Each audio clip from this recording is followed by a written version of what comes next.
Why is a goth making a video about Marilyn Manson? All we seem to do is complain about the fact that people who are not in the alternative subculture compares to Marilyn Manson in appearance. They try to claim that all we do is sit in a dark room, brooding away and listening to his music. And pretty much ever since he came onto the alternative scene, people have been saying, Marilyn Manson isn't a goth. Please stop comparing us to him. So why in the world would I want to make a video about him? And the simple answer to that is it's important. Whether he is a part of my subculture within the alternative culture or not, most people who are in no way alternative at all are going to see people who look like Marilyn Manson and assume it means goth. They just see someone with dark, dramatic makeup, who wears a lot of black, who does kind of broody music, and their minds just flock there because they can't really differentiate between the different musical genres. And as a result of that, anytime any alternative person does something good, it's a positive reflection on us. And anytime they do something bad, it's a negative reflection on us. And unfortunately, if you've been keeping up with the news of Marilyn Manson lately, you'll know that we're about to be in a heap of it. For about a month or two now, there's been a lot of speculation that Marilyn Manson may or may not have abused his ex-partner, Evan Rachel Wood, and potentially some of his other partners in the past. While there was no actual proof just yet at the time, there was a lot of circumstantial evidence that kind of led back to him. I didn't see too many people talking about it on YouTube, at least not of the, bigger crowd, the ones with a whole lot of subs. And I think that there were a couple reasons for this. One of them being what I just said. There was no concrete evidence against him at the time that most people would have been making their first video about him. And it's kind of tricky when you're like a commentary channel or something and you want to make sure that you're delivering the correct news about someone, but no one's 100% sure what the correct news is yet. And I think the other reason is because, again, he's alternative. That isn't really their wheelhouse. They're not used to talking about people from the alternative subculture. So it's kind of uncharted territory for a lot of commentary channels. That being said, since that first accusation from Evan Rachel Wood, where she said an unnamed ex-partner of hers had abused her, people have been putting two and two together. They have been seeing more and more evidence that kind of led back to him. They did simple math and realized that at the time that Evan said she was being abused, she was only with Manson. She wasn't with any other partner when she was that age. And they were also finding some home videos from when she lived with him that were concerning. It definitely was not your typical BDSM type stuff. It was more in the, this looks like she's not really enjoying this category. And that kind of also put up some red flags for a lot of people and made them go, this seems kind of not good here. And I think that whether he's goth or not, since I am alternative and he is alternative, it is very important for me to admit when people within the main culture, the main group that I am a part of, do something wrong, that I speak out on it.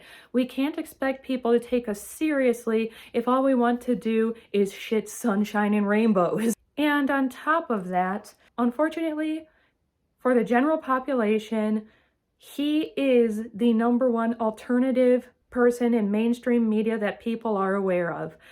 Whether you say emo, goth, punk, whatever, metalhead, they're just gonna kind of get that picture in their mind and think that's, basically how everyone is. You might not be old enough to remember this if you're watching this video, but during the Columbine shooting, unfortunately, a lot of alternative people were thrown under the bus.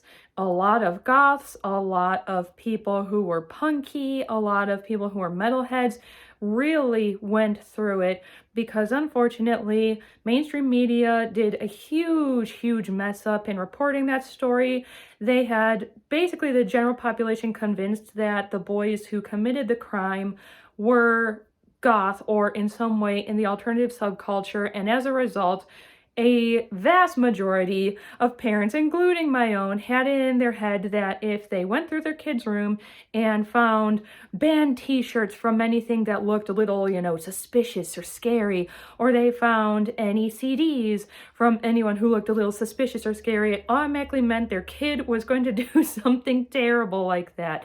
And I know it probably sounds absolutely crazy to hear that, but when you think about anything big, things like people who fall into cults and stuff, generally people who end up going along with cults or getting sucked into them are not children. They are full-grown adults who get sucked into it because, honestly, you could convince people of anything as long as you are able to display the right body language and speak to them in the right way. You could get anyone to trust you and convince them of anything. It's frightening just how easy it is to get someone on your side. So now that more and more proof is coming out that the person Evan was speaking about a month or two ago was in fact Marilyn Manson, and in fact she actually recently, I think today even, just said, yes, that is the person who abused me, and he abused 4 of his other ex-spouses or partners as well.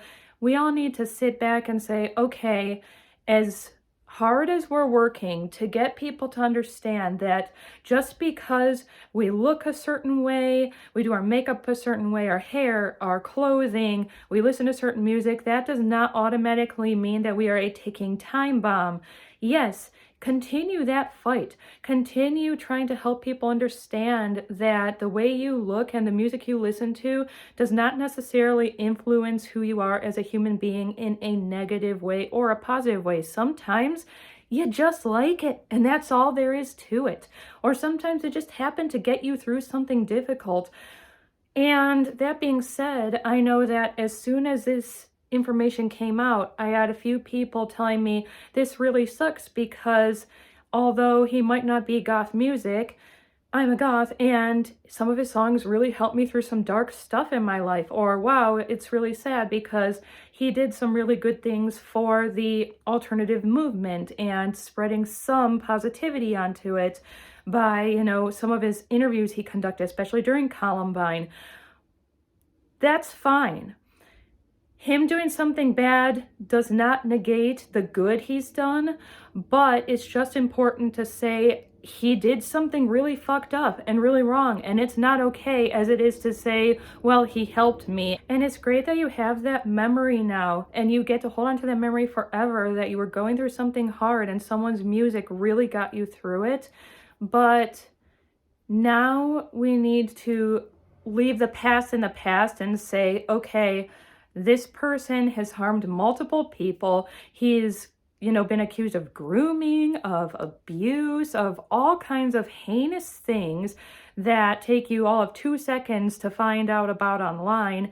And we just can't be supporting something like that. If we want the general population to see us as better than that, we need to prove we're better than that. We need to not make excuses for him. We need to stop supporting him and wait for, if there's a trial to happen to see exactly what is said, what proof is provided, and what's going on with it. The hardest part of this for us, the alternative subculture, is that this is unfortunately going to be used as further proof from people who are not alternative that this is what we're like. And it's going to be hard, it's going to be frustrating, it's going to mess with your mental health, and you can't always change someone's mind. However, if someone approaches you, whether it be online or just outside of the internet in your day-to-day life, they see you, an alternative person, and they say something nasty or assume something nasty of you just because in their mind you look like Marilyn Manson, as hard as it's going to be, try not to just immediately jump down their throats, because the last thing you want to do when someone is accusing you of something awful like that is give them a further reason to believe it. Tell them that you do not in any way support anything that Marilyn Manson has done to his past partners. Make it very clear on whatever online platform you have that that is not you and that is no one else that you know in the alt subculture, and that In any culture and any subculture, there are good people and there are bad people, and you are not one of those bad people. That's pretty much all I have to say about this right now. I was not expecting to make a video today, but this morning when I woke up, I saw the news that Evan had named her attacker, and I felt like it was important as someone who is alternative to speak about this a little bit. It's very important to call each other out when we're doing something wrong or when we're accused of doing something wrong. And I didn't want to jump onto this story the second that it happened because, like I said, there wasn't proof one way or the other. And although it definitely looked like it was leaning toward him, you got to be careful with things like this. And I think that when one celebrity is accusing another of something really bad like this, it's always important to sit back a minute, be calm, gather as much evidence as you can before speaking out on it, because you don't want to accidentally create this mob mentality that is only out to destroy and not to build up. It is just as important to denounce everything that he's done as it is to build Evan and the other victims back up and make them feel like they can speak about it and make them feel like they have a safe place to discuss their trauma. That being said, do something that makes you happy today, no matter what anyone else thinks about it, and I'll see all of you again soon.